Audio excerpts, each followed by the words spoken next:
This is Wednesday, November 30th, the last day of November. Tomorrow we start December. Book report due in 2 weeks. Novel homework we're going to go to at the moment. Mystery box is now full. There's the homework. It has 4 options on there for you. It connects to the quiz coming up on Friday. We're going to get through chapter 4, so I'm going to try and read to you guys today to try and help you get through as much as possible. Schaefer. If there's a typo, it says option 1, option 2, option 2, option. Yeah, I need to go back and fix that. I had a kid point it out. And apparently I did the same thing with my regular ones too. We'll do the same thing with the stuff up there. See, as far as we got into it, who's the main character talking to us? Pony Boy. Pony Boy Curtis. And Pony Boy has 2 brothers named? Bob and Derry. What social group do they belong to? Greasers. And who is it that doesn't like them? Socials. Done. And then the movie starts off, where is he? In the movie theater walking home. Nice. Movie theater walking home. And that's when he says he wants to be like Paul Newman, because Paul Newman's all tough and good looking. He's like, I'm not good looking. And we find out the cars and the whole salad dressing that he started. And see, they go from there. Then we have these 4 friends that they're going to start introducing. Who's driving the Corvair? The Socials. Nicely done. We get to the Socias and let's see, the Socias pop up. The Socias. Who's wearing the Madras? The Socials. The Socias are also. And then we have the Greasers with the leather jackets. Once again, our pictures of Socias there. And that was Derry, who was the cowlick. When the Socias catch up to Pony Boy, they try to do something for him. Or what is it they offer to do for him? Because they're so friendly, they offer to cut his hair. How does he react to this offer of a haircut? Apparently he really does not like haircuts because he runs from them, and that's when bad things happen. He describes a certain smell coming from the guy that's pinning him down and trying to cut his hair. Tobacco, and they also mentioned English leather shaving lotion. I'm not bringing in tobacco for you. I had to leave my cigarettes in the car. But I did bring in English leather shaving lotion because this is what he says it smells like. And so I got this from this wonderful place called Walgreens. And so I figured I'm going to let you take a whiff of it. So when he's being held down, this is what he's smelling. Can I smell it? Well, in just a moment, yeah. That's the whole point. Maybe a little bit of splash on there. Does it smell bad? It's cologne. Ew. Well, in a moment you're going to find out. Regardless if it smells good or bad, imagine this is all you can smell as someone's holding you down trying to give you a haircut. I bet it's bad. Or throat cut. I like that funny. Did someone have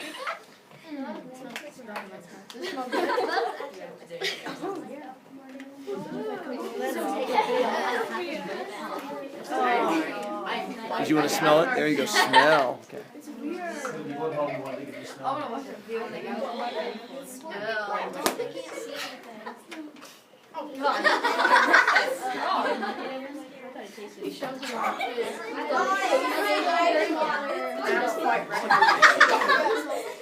it like vinegar? I got an eye on it. It made my eyes hurt. I know. I'm gonna make a reaction. And I'm gonna take the I don't like that. What? It smells good. What? I know. You're the only one who thinks it smells good. I think it smells good. It doesn't smell bad. It doesn't smell bad. It looks like I would be able to sense the room.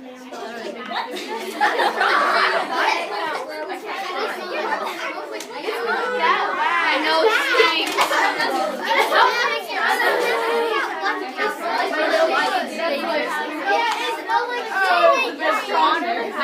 Now, with this, one, it was supposed to smell somewhat good because this is what boys put on them to make the girls like them.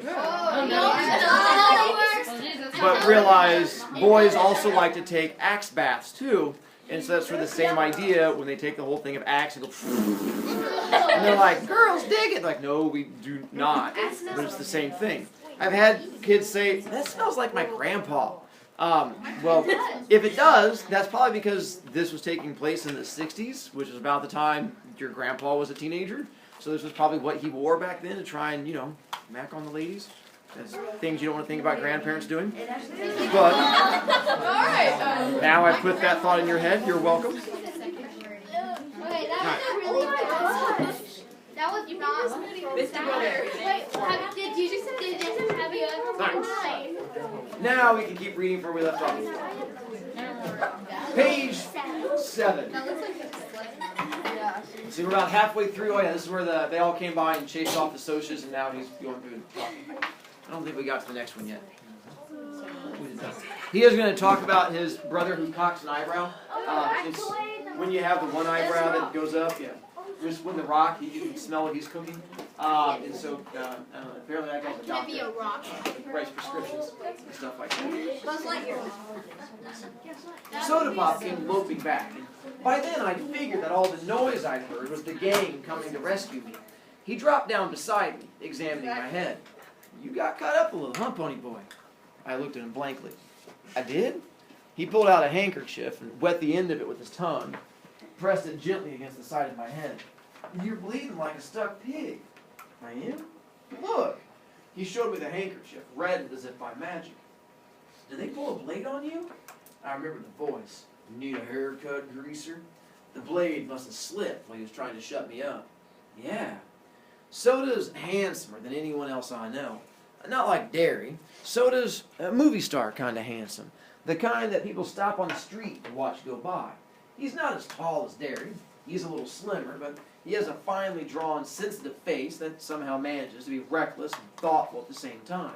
He's got dark gold hair that he combs back, long and silky and straight. In the summer, the sun bleaches it to a shining wheat gold. His eyes are dark brown, lively, dancing, recklessly laughing eyes that can be gentle and sympathetic one moment, blazing with anger the next. He has dad's eyes, but so does one of a kind. He can get drunk in a drag race or dancing without ever getting near alcohol. In our neighborhood, it's rare to find a kid who doesn't drink once in a while. But Soda, he never touches a drop. He doesn't need to. He gets drunk on just plain living. And he understands everybody. He looked at me more closely. I looked away hurriedly because, if you want to know the truth, I was starting to bawl. I knew I was as white as I felt, and I was shaking like a leaf. Bawl, B-A-W-L, not ball as in ball and but B-A-W-L means to cry. You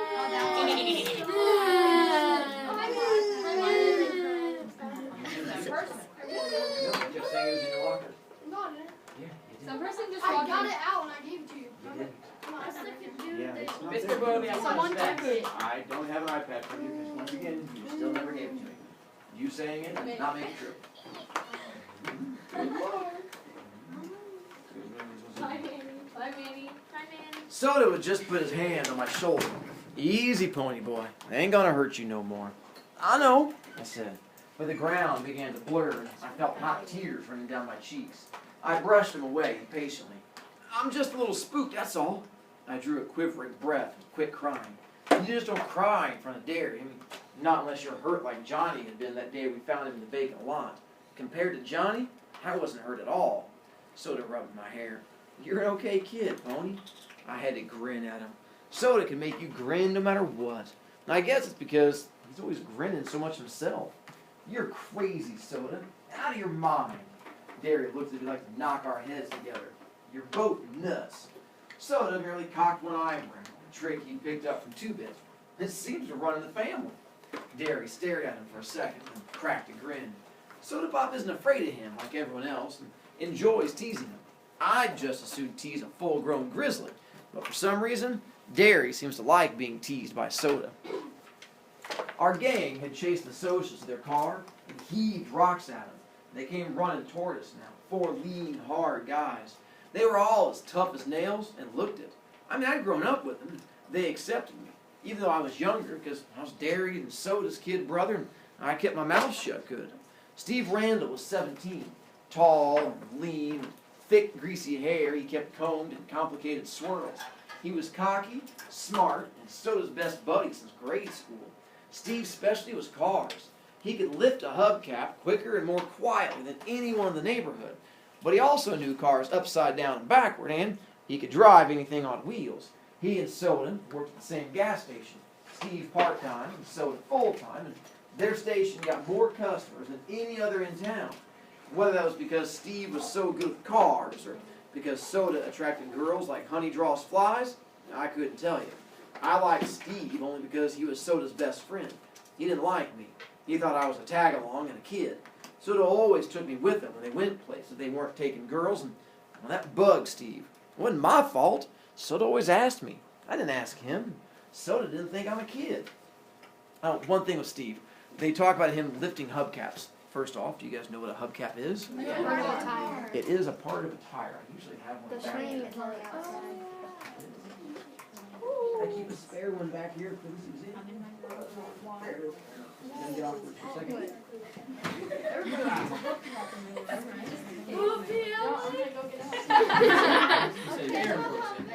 Told you it was gonna get awkward. Hubcap. Looks something like that. For this one is a cheap one I found on the side of the road when I was running cross country one day. Made out of plastic. This would get you probably a quarter, maybe 26 cents. But at one time they were metal and fancy. And what you could do is if you were an aspiring criminal, you would go and you would steal hubcaps. What was called lifting them.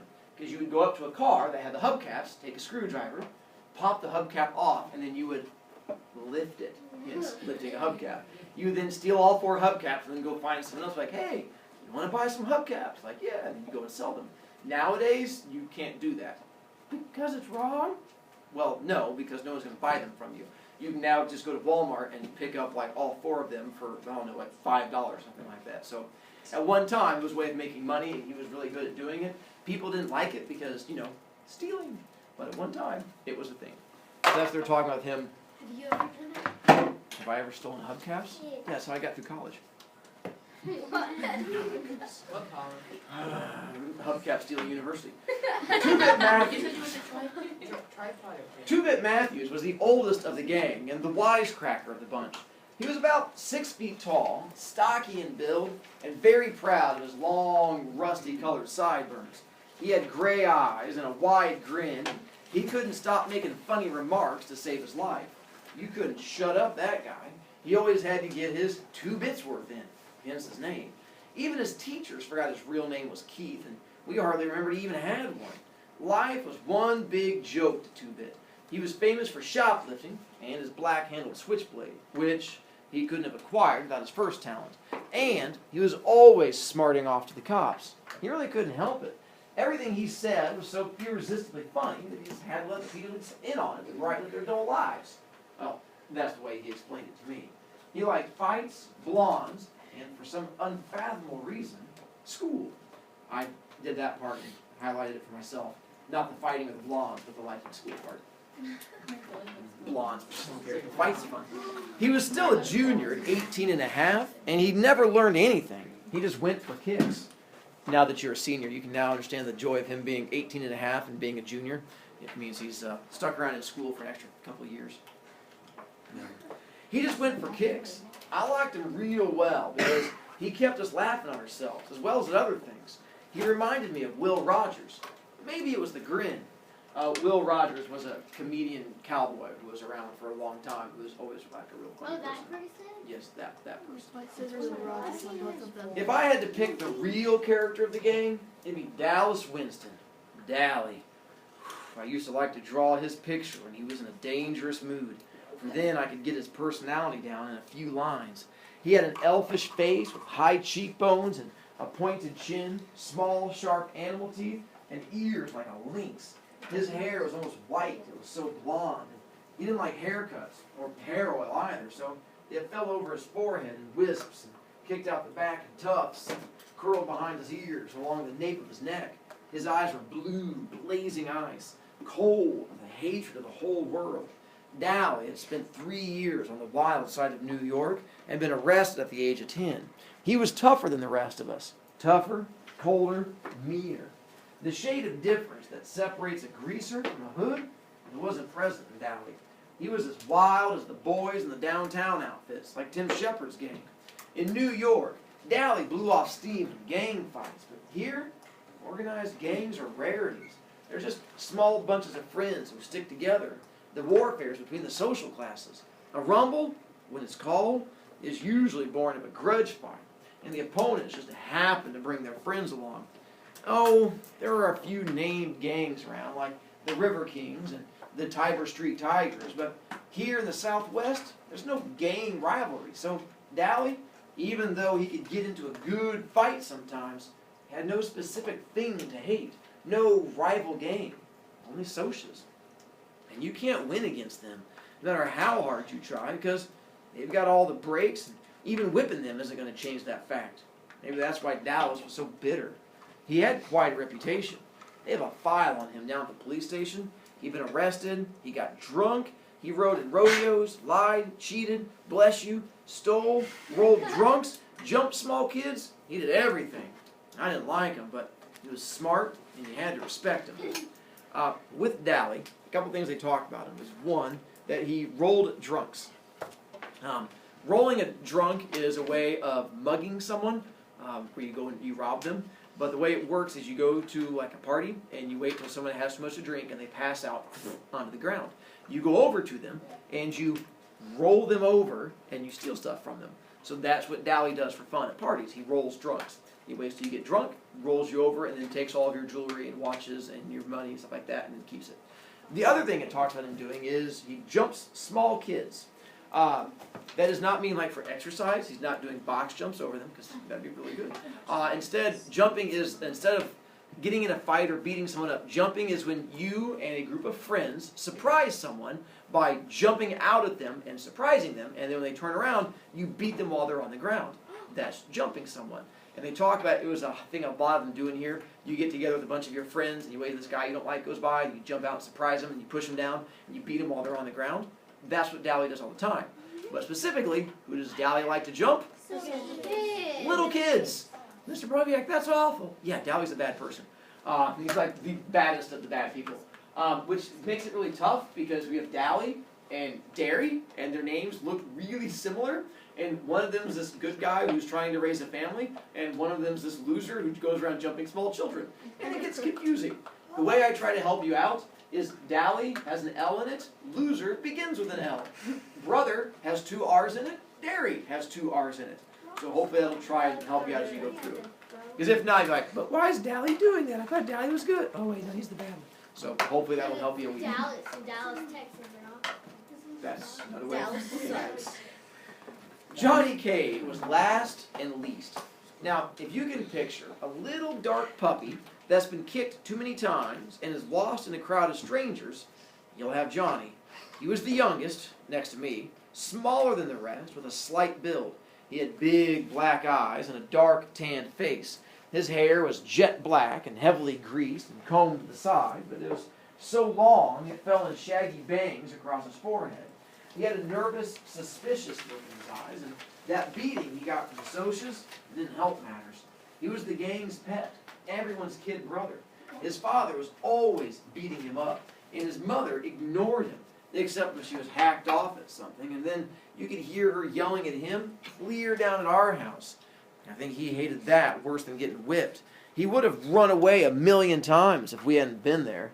If it hadn't been for the gang, Johnny would never have known what love and affection are. And they're going to mention here coming up in a little bit that not only does Johnny have a bad home life, the fact that his mom only there yells at him, his dad beats him, they bring up the fact that his dad regularly beats him with a 2x4. Oh my God. You don't know what a 2x4 is? Yeah. So that's what his dad uses You to keep that? discipline him. Well, I have kids too.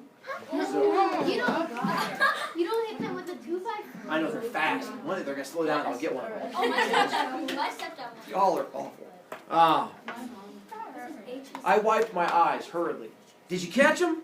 No, they got away this time, the dirty. Two-Bit went on cheerfully, calling the Socs every name he could think of or just make up. Kids okay? I'm okay. I tried to think of something to say. I'm usually pretty quiet around people, even the gang. I changed the subject. I didn't know you were out of the cooler yet, Dally. Good behavior. Got off early. Dally lit a cigarette and handed it to Johnny. You guys know what the cooler is? Jail. So he'd been in jail but got out early. Everyone sat down to have a smoke and relax. A smoke always lessens the tension. I'd quit trembling and my color was back. The cigarette was calming me down. Two-Bit cocked an eyebrow. It's a nice looking bruise you got there, kid. I touched my cheek gingerly. Really? Two-Bit nodded sagely. It's a nice cut, too. It makes you look tough. Tough and tough are 2 different words. Tough is the same as rough. Tough means cool, sharp, like a tough-looking Mustang or tough record. In our neighborhood, both are compliments. Steve flicked his ashes at me. What were you doing walking by your lonesome? Leave it to good old Steve to bring up something like that. Now, I was coming home from the movies. I didn't think, well, you don't ever think, Derry broke in. Not at home or anywhere when it counts. You must think at school with all those good grades you bring home, and you've always got your nose in a book, but do you ever use your head for common sense? No sirree, bub. If you did have to go by yourself, you should have carried a blade. I just stared at the hole in the toe of my tennis shoe. Me and Derry just didn't dig each other. I never could please him. He would have hollered at me for carrying a blade if I had carried one. If I brought home B's, he wanted A's. If I got A's, he wanted to make sure they stayed A's. If I was playing football, I should be in studying. If I was reading, I should be out playing football. He never hollered at Soda Pop, not even when Soda dropped out of school or got tickets for speeding. He just hollered at me. Soda was glaring at him. Leave my kid brother alone, you hear? It ain't his fault he likes to go to the movies. It ain't his fault the socials like to jump us. If he had been carrying a blade, it would have been a good excuse to cut him to ribbons. Soda always takes up for me. Derry said impatiently, when I want my kid brother to tell me what to do with my other kid brother, I'll ask you, kid brother. But he laid off me. He always does when Soda Pop tells him to. Well, most of the time. Next time, get any one of us to go with your pony boy, Two-Bit said. Any one of us will. Speaking of movies, Dolly yawned, flipping away his cigarette butt. Now I'm walking over to the nightly double tomorrow night. Anybody want to come and hunt some action? Steve shook his head. Me and Soda are picking up Evie and Sandy for the game. He didn't need to look at me the way he did right then.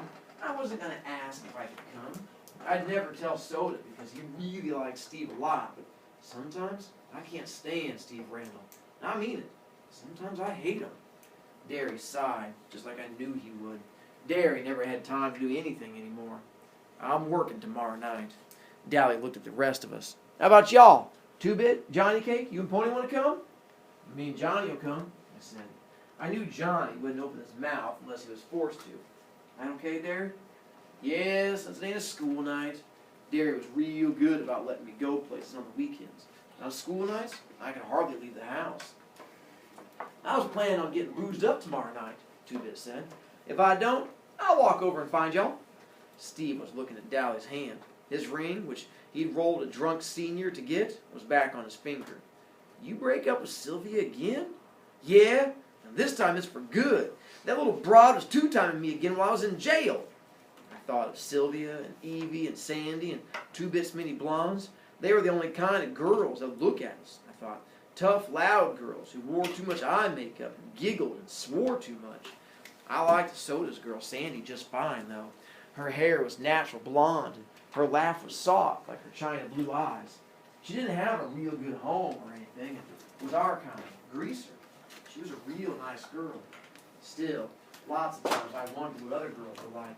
The girls who were bright-eyed, had their dresses of decent length, and acted as if they liked to spit on us if given a chance. Some were afraid of us. Remembering Dallas Winston, I didn't blame them. But most looked at us like we were dirt, gave us the same kind of look that the Socias did when they came by in their Mustangs and Corvairs and yelled, "Grease!" at us. I wondered about them. The girls, I mean. Did they cry when their boys were arrested, like Evie did when Steve got hauled in, or did they run out on them the way Sylvia did Dallas? Maybe their boys didn't get arrested or beaten up or busted in rodeos. I was still thinking about it while I was doing my homework that night. I had to read Great Expectations for English, and that kid Pip, he reminded me of us. The way he felt lousy because he wasn't a gentleman or anything. The way that girl kept looking down on him. That happened to me once. One time, biology, I had to dissect a worm and the razor wouldn't cut, so I used my switchblade. The minute I flicked it out, I forgot what I was doing. I never would have done it. This girl right beside me kind of gasped and said, "They're right, you are a hood." That didn't make me feel so hot. There were a lot of socias in that class. I mean, I get put into A classes because I'm supposed to be smart, and most of them thought it was pretty funny. I didn't, though. She was a cute girl. She looked real good in yellow. We deserve a lot of our trouble, I thought. Dallas deserves everything he gets and should get worse, if you want the truth. And Two-Bit, he doesn't really want or need half the things he swipes from stores. He just thinks that it's fun to swipe everything that isn't nailed down. And I can understand why Soda Pop and Steve get into drag races and fight so much, though. Both of them have too much energy, too much feeling, no way to blow it off. Oh, rub harder, Soda. You're gonna put me to sleep. I looked at the door. Soda Pop was giving Derry a back rub.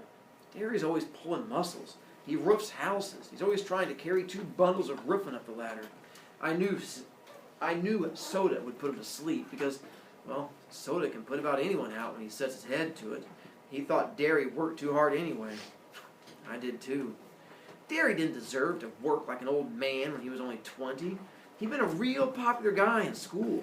He was captain of the football team. He'd been voted Boy of the Year. We just didn't have the money for him to go to college, even with the athletic scholarship he won. And now, he didn't even have time between jobs to even think about college. So he never went anywhere, never did anything anymore, except work out at gyms and go skiing with some old friends of his sometimes. I rubbed my cheek where it turned purple. I looked in the mirror. It did make me look tough, but Derry made me put a Band-Aid on the cut.